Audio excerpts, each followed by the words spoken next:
చూడండి, మూర్ఖత్వంతో మాట్లాడుతున్నటువంటి వ్యక్తి. ఆయన ఏం చదువుకున్నాడో ఆయనని అడగండి. ఆయన ఒక మొండిగా ఎప్పుడు ప్రజల్ని 420 అబద్ధాలు చెప్పి ప్రజల్ని ఏ రకంగా నమ్మించాడో ఈరోజు ఈ విషయాన్ని కూడా నమ్మించే ప్రయత్నం చేస్తున్నాడు. 10 సంవత్సరాలు భారతీయ జనతా పార్టీ అధికారంలో ఉన్నప్పుడు 10 సంవత్సరాలు భారతీయ జనతా పార్టీ రిజర్వేషన్ పెంచింది, కానీ ఏ ఒక్క రిజర్వేషన్ తీయలేదు.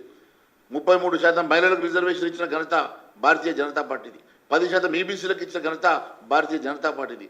ఈరోజు మైనార్టీలకు మతపరమైన రిజర్వేషన్ ఉండకూడదు, అలాంటి ఏమన్నా ఉంటే అవి కూడా తీసి నేను బీసీ ఎస్సీ ఎస్టీలకు పంచుతానని చెప్పినటువంటి ప్రధానమంత్రి గారు, ఒకవైపు ఆర్ఎస్ఎస్ చీఫ్ ఇంతమంది చెప్పిన తర్వాత కూడా ఈయన మొండిగా కేవలం ఆయన దగ్గర ఏం చెప్పడానికి లేదు.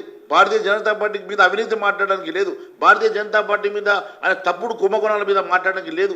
ఏదో ఒకటి మాట్లాడాలి కాబట్టి చెప్పిందే చెప్పుకుంటా ప్రజల్ని మభ్యపెట్టే ప్రయత్నం చేస్తున్నటువంటి రేవంత్ రెడ్డి గారికి ప్రజలే బుద్ధి చెప్తారు.